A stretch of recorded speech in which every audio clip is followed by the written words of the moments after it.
Assalamualaikum warahmatullahi wabarakatuh. Kami dari kelompok 9 akan mempresentasikan tentang persediaan nilai isu tambahan.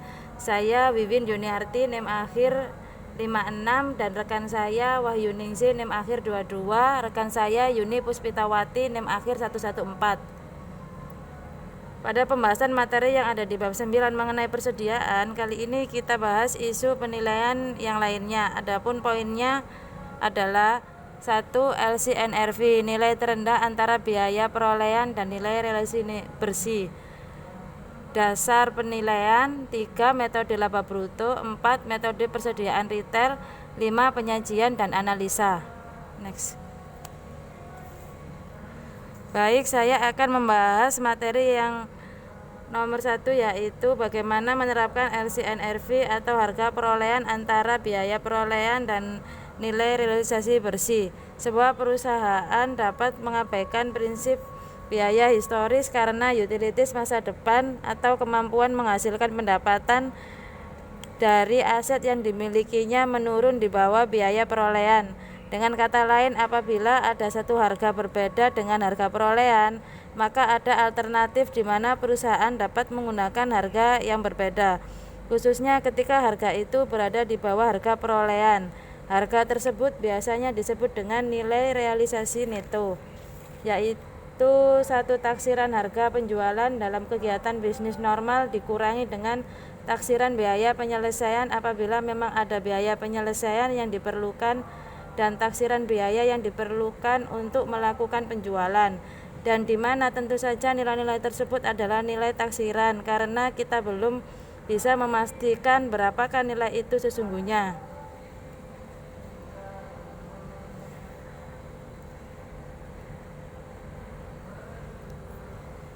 Ini adalah seperti contoh asumsi sebuah perusahaan PT Aneka Prima memiliki persediaan yang belum selesai dengan biaya 950, nilai penjualan 1000, estimasi biaya penyelesaian 50 dan estimasi biaya penjualan 200. Maka nilai realisasi netonya persediaan PT Aneka Prima dihitung sebagai berikut. Persediaan yang belum selesai 1000 dikurangi perkiraan biaya penyelesaian 50, perkiraan biaya penjualan 200, dan nilai realisasi neto 750. Nah, 750 ini nanti kita akan bandingkan dengan kos atau biaya, dan kos adalah 950. Nah, di sini ada perbedaan antara biaya dengan nilai realisasi neto. Karena kita menggunakan LCNRV, maka mana yang terendah itulah yang kita gunakan, yaitu nilai realisasi neto 750. Next. Dan ini contoh yang lain, Jingfeng Food menghitung persediaan dengan LCNRV di sini menggunakan jumlah dalam ribuan. Ada beberapa jenis item foodnya, yaitu sebagai berikut. Karena kita menggunakan LCNRV, sebenarnya kita bisa menjumlahkan by item. Jadi setiap item dihitung mana yang lebih rendah antara cost dengan NRV. Karena Jingfeng Food menghitung atau menerapkan aturan yang menggunakan per item. Next. Dan ini contoh yang kedua, misalnya Jingfeng Food memisahkan produk makanan menjadi dua kelompok besar, yaitu makanan beku dan makanan kaleng. Maka contohnya seperti ini. Next.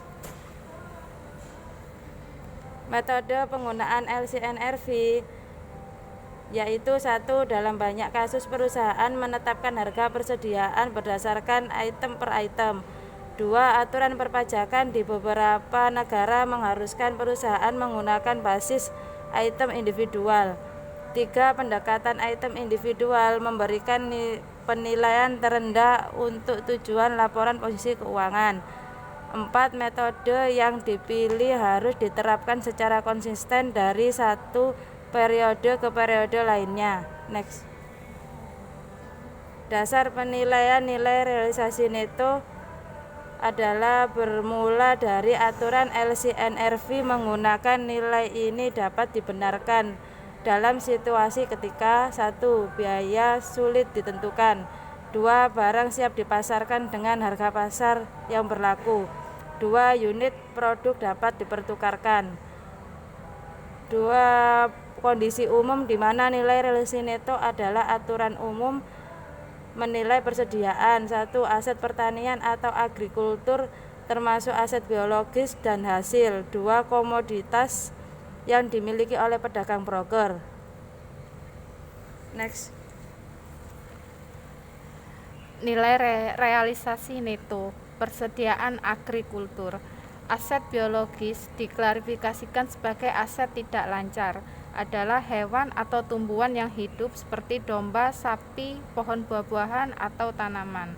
1. Aset biologis diukur pada pengakuan awal pada akhir setiap periode pelaporan pada nilai wajar dikurangi biaya untuk menjadi NRV. Perusahaan mencatat keuntungan untuk kerugian karena perubahan NRV aset biologis sebagai pendapatan ketika hal tersebut muncul. Next. Hasil persediaan agrikultur. Produk pertanian adalah produk yang dipanen dari aset biologis, seperti wol dari domba, susu dari sapi perah, buah yang dipetik dari pohon, atau kapas dari tanaman kapas. Hasil pertanian diukur pada nilai wajar dikurangi biaya untuk menjual NRV pada saat panen. Atau setelah panen NRV menjadi biaya. Next. Nilai realisasi neto contohnya diasumsikan Cimory Dairy memproduksi susu untuk dijual ke pembuat keju lokal. Cimory mulai beroperasi pada 1 Januari 2019 dengan membeli 420 sapi perah seharga 460.000. Terkait dengan pemerah sapi, Cimory memberi informasi tersebut. Dengan jurnalnya, memerah susu sapi nilainya 460.000, perubahan nilai wajar karena pertumbuhan pada perubahan harga 35.000, penurunan nilai wajar karena panen dikurangi 1.200, perubahan nilai tercatat menjadi 33.800.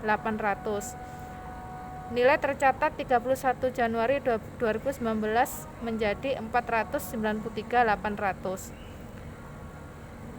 Next. Valuation basis.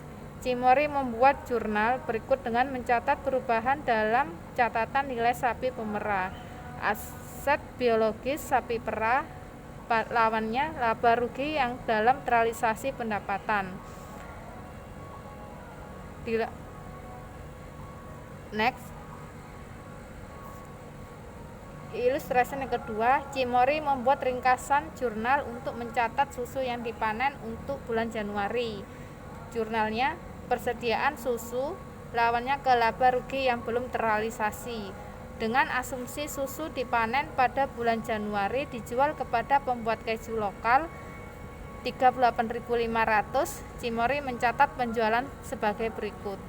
Penjualan kas lawan ke penjualan, harga pokok penjualan lawan ke persediaan susu. Next. Komitmen pembelian masalah khusus. Yang pertama yaitu umumnya penjual mempertahankan nama pada barang dagangan. Yang kedua, pembeli tidak mengakui aset atau kewajiban. Yang ketiga, jika material pembeli harus mengungkapkan rincian kontrak dalam catatan. Yang keempat, jika harga kontrak lebih besar dari harga pasar dan pembeli menduga bahwa kerugian akan terjadi ketika pembeli harus mengakui kewajiban dan kerugian yang sesuai dalam periode di mana penurunan seperti harga pasar yang berlangsung. Valuation basis. Ilustrasi, Pak Anwar menandatangani kontrak penebangan yang harus dipenuhi tahun 2013 seharga 10 juta. Dan nilai pasar hak penebangan pada tanggal 31 Desember 2012 adalah 7 juta. Jurnal berikut dibuat pada 31 Desember 2012. Laba rugi yang belum terrealisasi, pendapatan 3 juta, liabilitas pada komitmen pembelian 3 juta. Valuation basis. Illustration, Pak Anwar menebang kayu dengan biaya 10 juta akan membuat jurnal sebagai berikut. pembelian atau persediaan 7 juta, liabilitas pada komitmen pembelian 3 juta, kas 10 juta. Asumsi pemerintah mengizinkan Pak Anwar mengurangi hak kontrak dan oleh karena itu komitmennya dengan 1 juta. Liabilitas komitmen pembelian 1 juta, laba rugi belum terrealisasi pendapatan 1 juta. Metode laba bruto dalam estimasi persediaan. Metode ini digunakan secara luas oleh para auditor dalam situasi di mana hanya diperlakukan suatu estimasi dalam persediaan perusahaan. Metode ini juga digunakan ketika catatan perusahaan atau persediaan itu sendiri telah musnah akibat kebakaran atau bencana lain. Metode bergantung pada 3 asumsi. Yang pertama yaitu persediaan awal ditambah total pembelian barang dengan diperhitungkan. Yang kedua, barang yang tidak dijual harus berada di tangan.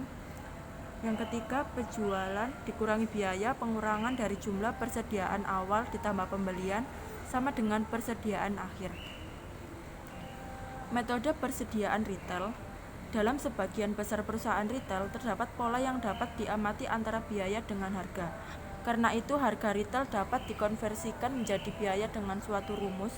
Metode ini yang dinamakan metode persediaan retail mensyaratkan bahwa percatatan dilakukan atas 1. Total biaya dan nilai retail dari barang yang telah dibeli. Yang kedua, total biaya dan nilai retail barang yang tersedia untuk dijual. Dan yang ketiga, penjualan periode berjalan. Item khusus yang berkaitan dengan metode retail adalah yang pertama biaya pengangkutan, yang kedua retur pembelian, diskon pembelian dan potongan, penggalian masuk, kekurangan yang normal, kekurangan tidak normal, yang terakhir diskon karyawan. Penyajian dan analisa. Standar akuntansi memerlukan pengungkapan yang pertama kebijakan akuntansi yang dianut dalam mengukur persediaan termasuk rumus biaya yang digunakan. Yang kedua, jumlah persediaan catatan dan jumlah tercatat dalam klasifikasi barang dagangan, persediaan produksi bahan baku, barang dalam proses, dan barang jadi. Yang ketiga, jumlah persediaan yang dicatat sebesar nilai wajar dikurangi biaya penjualan. Yang keempat, jumlah persediaan yang diakui sebagai beban selama periode berjalan. Yang nomor 5, jumlah setiap penurunan persediaan yang diakui sebagai beban dalam periode berjalan dan jumlah setiap penurunan pengembalian diakui sebagai pengurang beban pada periode berjalan. Yang keenam, keadaan atau peristiwa yang menyebabkan penurunan persediaan. Yang terakhir, jumlah tercatat persediaan dijadikan jaminan untuk kewajiban jika ada. Penyajian dan analisa persediaan. Rasio yang umum digunakan dalam pengelolaan dan evaluasi tingkat persediaan dan evaluasi tingkat persediaan adalah perputaran persediaan dan rata-rata hari ini untuk menjual persediaan. Sekian dari kelompok kami. Assalamualaikum warahmatullahi wabarakatuh.